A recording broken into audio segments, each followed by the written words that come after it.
ख्वाब में ऐसा नजर आता है कि ना काले कुत्ते मेरे पीछे पड़े हुए हैं और मैं बहुत मुश्किल से अपने आप को बचा रही हूँ और वो मेरे पीछे पीछे आ गए। क्या उम्र है आपकी? शादीशुदा है? नहीं, 22 साल।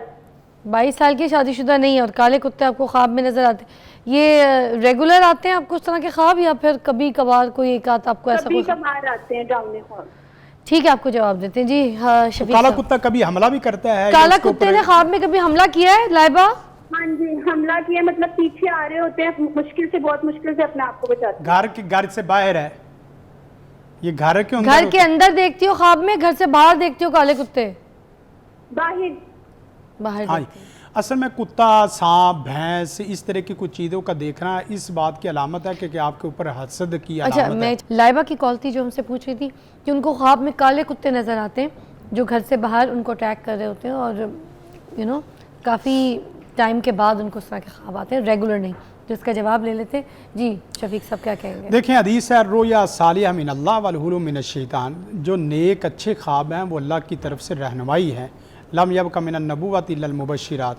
रहा मसला ये कि ये कुत्ते, भैंसें या इस तरह के जो सांप नज़र आना, इससे आपको अल्लाह ताला इशारा करना चाहता है कि ये आपके कुछ हासिद हैं, और हासिद अगर कुत्ता या सांप या इसी तरह भैंस वगैरह आपके ऊपर हमलावर भी होती और आपको गिरा देती, तो इसका मतलब यह है कि आपका हासिद भी है और आपके ऊपर गालिब भी है।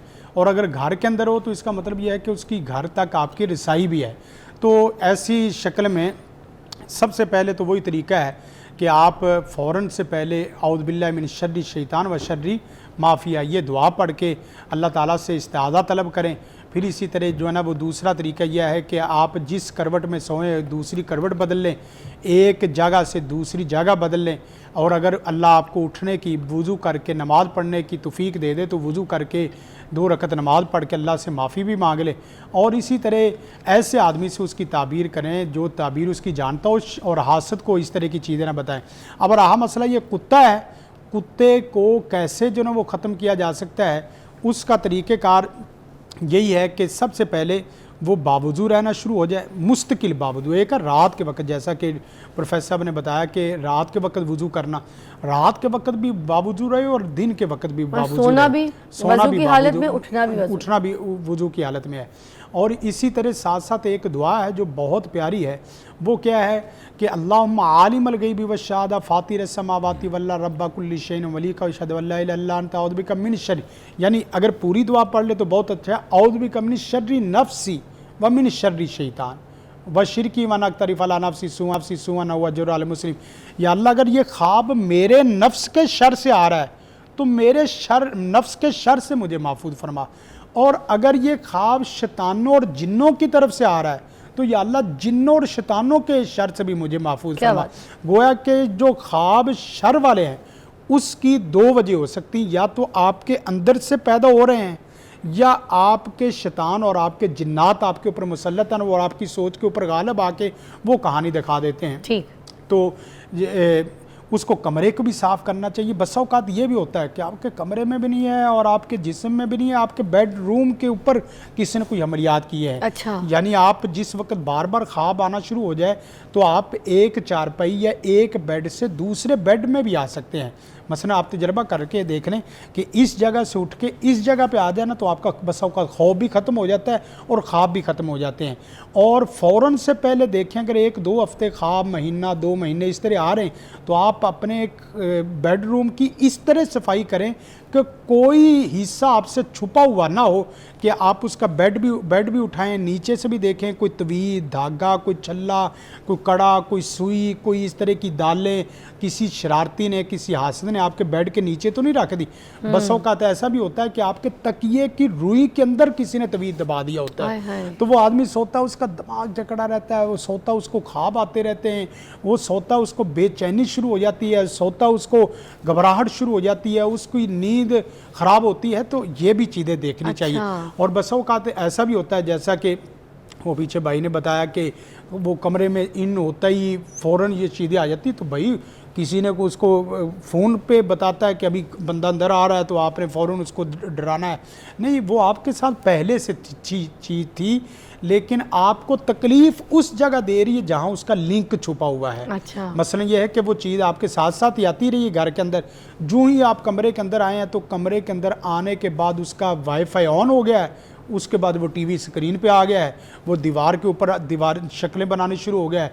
आप पानी का छींटा लें और पानी का छींट, मसलन किसी आदमी को पता है कि रोज़ाना की बुनियाद पे या हफ्ते की बुनियाद पे हो रहा है, तो वो अपने पानी की इस तरह, जैसे पानी की बोतल रखी है, दम वाली पानी की बोतल रखें और बग़ैर किसी खौफो ख़तर के इस तरह पानी की बोतल खोल के आयतुल कुर्सी पढ़ लें या कुल हुवल्लाह और फलक नास वगैरह पढ़ लें। जितना भी जो कुछ आता है, खौफज़दा आदमी को क्या आना है उस जो वक्त, जो हाँ, यानी उस वक्त तो उसको उस वक्त जो याद हो, जो याद है, ठीक है। आप भी औज़ बिल्लाहि मिनका औज़ बिल्लाहि मिनश शैतानिर रजीम पढ़ के ना इस तरह करके जहाँ दीवार पे ऊपर है वहाँ इस तरह छींटा मार के कहीं अल्लाहु अकबर ला हौला वला कुव्वता इल्ला बिल्लाह, ये 2 जुमले पढ़ दें।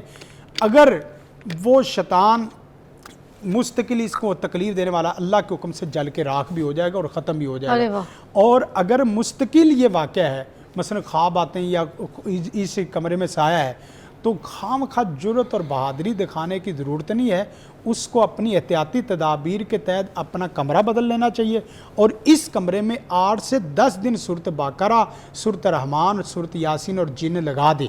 और जिन, सूरत बाकरा, यासीन इस नज़रिए से ना लगाए कि मैंने जिन को तबाह करना है, मैंने इसको जलाना है।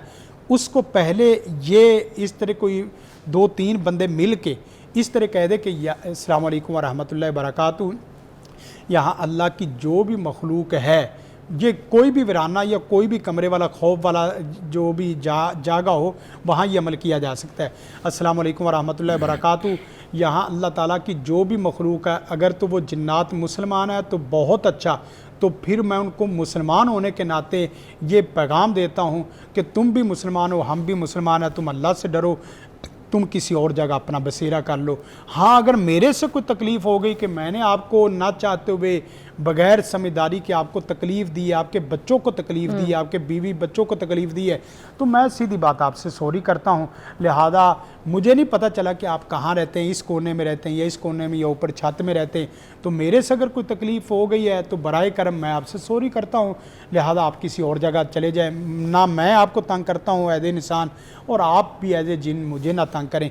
हमारी भी आखिरत बेहतर, उनसे खुद गुफ्तगू करके माफ़ी मांग। हाँ जी। अच्छा, एक बात है, मैं तो एक बात, ये कॉल जितनी भी सुन रही हूँ, ठीक है ना, किसी को दीवार पे साया, किसी को कुत्ते अटैक कर रहे हैं ख्वाब में एंड ऑल दैट, अगर मुझे तो मेरे घर में से कोई ऐसी आस पास में से कोई साया तो दूर की बात है, कोई ऐसी बिल्ली की भी आवाज़ आ जाए, मैं तो अपना घर छोड़ के भाग जाऊँ, चप्पलों की भी फिक्र ना करूँ।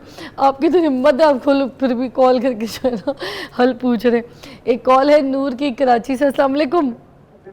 अस्सलाम वालेकुम फिजा जी, क्या पूछना चाहेंगी, कैसी है नूर? बिल्कुल ठीक फिजा। फिजा आपसे ये सवाल करना था कि ना कुछ दिन पहले ना मेरे तकिए से ना एक वो निकली है, कोई पक्षी मिली है, उसके बाद से ना मुझे ख्वाब में ना ज्यादातर कब्रिस्तान नजर आता है, कब्रिस्तान में हूँ, भाग रही हूँ, फिर उसके बाद डेड बॉडीज नजर आती हैं, इस तरह के ख्वाब ज्यादा आते हैं। और ये कब से चल रहा है सिलसिला? ये जब से वो तकिए से पर्ची मिली है ना, उसके बाद से मुझे ड्रॉने ख्वाब, कुछ ना कुछ इस तरह के ख्वाब आते रहते हैं। पर्ची के ऊपर क्या लिखा हुआ है? पर्ची पे क्या लिखा हुआ था? पर्ची के ऊपर मैंने खोल के नहीं देखा, मैं डर गई थी, फिर उसके बाद मैंने उसको पानी में बहा दिया था। अच्छा, मैं आपको अभी आपको उसका बताते हैं जवाब। जी देखिए, ये जिस तरह हमारी बहन बता रही है, एक है जिन, एक है जन, उसको अंग्रेज़ी में डिस्फोरिया कहते हैं। सम टाइम इंसान अपने अंदर ऐसा अनजाना खौफ पाल रहता है कि वो उसको जगह जगह के ऊपर वो जो जन होता है ना, डिस्फोरिया, उसकी वजह से उसे खौफ लग रहा होता है। अच्छा, मैं आपको अपने महल्ले का वाक़या बताता हूँ। मेरे सामने ये केस आया, पड़ोस वालों ने शरारत करते हुए एक गुड़िया सी ली, कपड़े की बनी जो गुड़िया होती, उसमें सुइयाँ चबो के साथ वालों की छत पे फेंक दिया, ऐसे ही मजाक के तौर पर। अब वो जब ऊपर चढ़े, ऊपर वो देखा तो उनके यहाँ तो कोहराम मच गया। हालांकि वो आपस में पड़ोसी हैं, शरारत की उन्होंने, और वो गुड़िया उठाकर जो है वो मेरे साथ रब्ता किया और मुझे दिखाया और कुछ भी नहीं था, मगर उनका खौफ नहीं जा रहा। मिजाज इंसान का बन जाता है, उनका खौफ नहीं जा रहा। कुछ दिनों के बाद वो बात बाहर निकल भी आई कि वो पड़ोस वालों ने जानबूझ के शरारत की थी, ना उस पर जादू हुआ था ना कुछ भी नहीं था। एक जो डिस्फोरिया हमारे यहाँ बैठ गया है ना इत्तेकादात की कमज़ोरी की वजह से, एक तो हम सबसे पहले अपने अंदर विल पावर पैदा करें कि वो पर्ची के ऊपर, अगर इन्होंने तो खैर देखा ही नहीं, हो सकता है किसी ने जानबूझ के शरारत की हो, और जब हमारे अंदर इस तरह का डिस्फोरिया हो चुका होता है तो वो हम फ़ौरन खौफज़दा हो जाते हैं।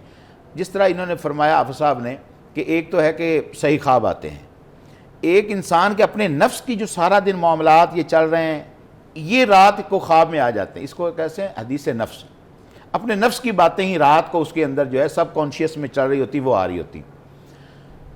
ख्वाब जैसा भी आए वो सबसे पहले किसी आलम मुअब्बिर को बताएं, आम किसी बंदे को ना बताएं। जिस तरह सही मौलिज के पास जाना चाहिए, ख्वाबों के भी मौलिज होते हैं, और अगर कोई आलम ना मिले, बताना ही है तो फिर किसी अपने अच्छे करीबी दोस्त को बताएं, ताकि वो उसकी कम से कम ताबीर अच्छी करेगा। ऐसी खौफ दिलाने वाली ताबीर नहीं करेगा, उससे बंदा और डिस्फोरिया वाला जो तंग आ जाता है। बाकी रहेगी बात, इसके लिए मेरी बहन के लिए भी वही इलाज है, रात को बिलखसूस बावजू रहें। वैसे तो वज़ू हर वक्त जब भी बंदे को ज़रूरत पड़े जाए वज़ू करके बंदा रहे, 2 4 6 घंटे निकल, फिर वज़ू कर लिया, फ्रेश भी बंदा हो जाता है। और अगर नमाजी हो तो उसका वज़ू 5 दिन में वज़ू करें, सारा दिन वैसे ही निकल जाता है। बावज़ू रहना एक इटसेल्फ बहुत बड़ी इबादत है।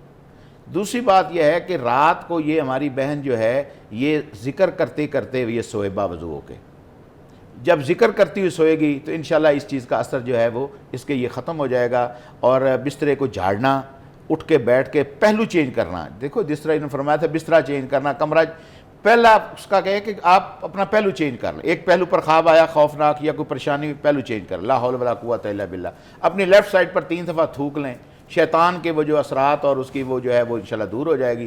तो इस पर ये मेरी बहन अपने सोच के कि ये पहले मैं नहीं करती थी, नहीं कि अब मैं करूँगी, नमाज़ नहीं पढ़ती पढ़ूंगी, मैं कुरान नहीं पढ़ती थी अब 1 रकू कम से कम 2 रकू पढ़ूंगी।